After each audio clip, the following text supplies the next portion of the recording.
India TV पर लगातार आप देख रहे हैं कि किस तरह से पल पल बिहार में काउंटिंग के बाद जो टैली है वो बदलती जा रही है और अभी तक की जो काउंटिंग हुई है उसमें कुछ दिलचस्प आंकड़े भी सामने आए जो आपके सामने रख रहे हैं। अगर चिराग अकेले होकर नहीं लड़ते और वो एनडीए के साथ आते तो राघोपुर में भी तेजस्वी यादव को दिक्कत हो सकती थी। राघोपुर में तेजस्वी को अब तक 20,420 वोट मिले हैं जबकि बीजेपी के सतीश कुमार को 13,895 वोट मिले। लेकिन इंटरेस्टिंग बात क्या है, एलजेपी को अब तक 6,746 वोट मिल चुके हैं और ये वोट अगर एनडीए के साथ होता तो क्या तस्वीर होती आप समझ सकते हैं। यानी बीजेपी और एलजेपी के टोटल वोट 20,641 होते, यानी कि जो तेजस्वी को वोट मिले उससे ज्यादा होते। हसनपुर में भी तेज प्रताप को अब तक 23,121 वोट मिले हैं और जेडीयू के राजकुमार राय को 21,056 वोट मिले हैं और एलजेपी ने अब तक 3,788 वोट हासिल किए हैं। यानी जेडीयू एलजेपी का टोटल 24,844 होता। तो आप समझिए कि इस तरह से सिर्फ हसनपुरी नहीं, जिस तरह से ये स्थिति दिखाई दे रही है उससे ये कहा जा सकता है कि जिस वोट कटवा की आशंका लगातार कही जा रही थी और एक आरोप लगाया जा रहा था कि वोट कटवा के तौर पर क्या एलजेपी काम करेगी, तो ये साफ चिरतार्थ होता हुआ दिखाई दे रहा है।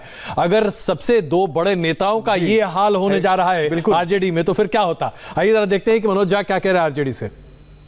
कम से कम 70 ऐसी सीटें हैं जहाँ और आपको यकीन के साथ कहते हैं चंद घंटों बाद आपसे मिलेंगे ये कहते हुए कि हमने जो कहा था वो कर दिखाया। सिर्फ इतना आग्रह है कि कई लोग इसमें मनोवैज्ञानिक गेम खेलने की कोशिश करेंगे।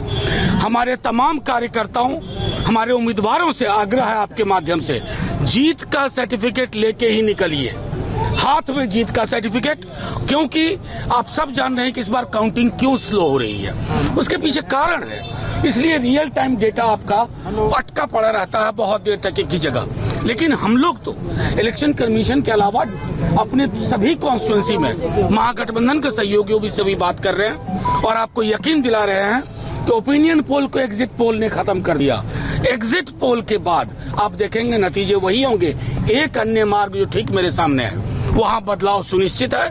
चंद घंटों का इंतजार करिए और ये मैं यकीन के साथ कहता हूं कि आप परिवर्तन देखेंगे। आपके हिसाब से महागठबंधन कितनी सीटें सर महागठबंधन को आपको मैं सीधा बता देता हूं, 122 है आंकड़ा, उसके ऊपर ये कहां रुकेगा जो मैंने पहले कहा था आज भी दोहरा रहा हूं। अभी कितनों में लीड कर रही है अभी जैसा? अभी तो मैं आपको बता रहा हूं कि रियल टाइम डेटा में हम 124 पे हैं, लेकिन वह दिख नहीं रहा है। कॉन्फिडेंट है सर, कॉन्फिडेंट है, पूरी पार्टी कॉन्फिडेंट है। हमारी बात छोड़िए, बिहार कॉन्फिडेंट है क्योंकि बिहार ने इस बार।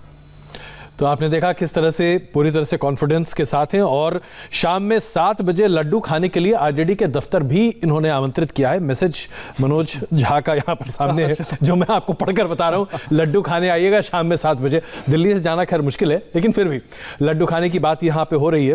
तो पवन खेड़ा जी, आरजेडी के तरफ से ये बयान बहुत कुछ कहता है। क्या आप वाकई में जो आरोप लगाए जा रहे हैं सांकेतिक तौर पर मनोज झा जी के द्वारा, क्या ये आरोप सही लग रहे हैं? क्योंकि देखिए दिग्विजय सिंह ने कह दिया ईवीएम में गड़बड़ी हो रही है, ये तो बहुत ही अब पुरानी बातें हो गई हैं।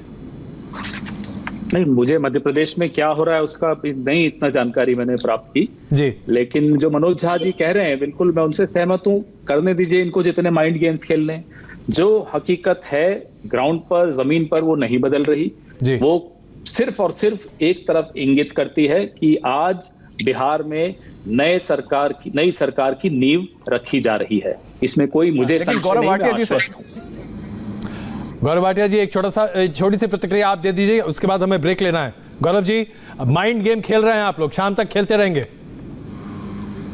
देखिए अजय जी, पहले तो मेरे साथी हैं पवन जी की आवाज दुरुस्त करा लीजिए, मेरे तक नहीं आ रही है। लेकिन माइंड गेम्स तो अजय जी उनसे खेलेंगे जिनके पास माइंड हो। आप बताइए कांग्रेस का क्या अस्तित्व रह गया आज, आप मुझे बताइए। लेकिन गौरव जी, आपका एलजेपी को साथ में डाला नुकसान कर गया, नहीं तो अभी तेजस्वी पीछे ट्रेल करते, लेकिन वो आगे जा रहे हैं क्योंकि उन्होंने वोट काट दिया है आप लोगों का। बिल्कुल, ये एक बहुत बड़ी बात है यहाँ पर। खैर हमें यहाँ पर एक छोटा सा ब्रेक लेना पड़ रहा है और हम लगातार आपको बता रहे हैं पल पल की बदलती हुई तस्वीर, बहुत कुछ बदल रहा है और आरजेडी की तरफ से बयान कि माइंड गेम खेला जा रहा है, शाम 7 बजे आइए लड्डू खिलाते हैं, अपने आप में बहुत कुछ कहता है। लेकिन क्या लड्डू आरजेडी खिलाएगी या दरअसल आप एनडीए के खेमे के लड्डू बंटते हुए देखेंगे, यह हम आपको सबसे पहले बताएंगे। बने रहिए हमारे साथ।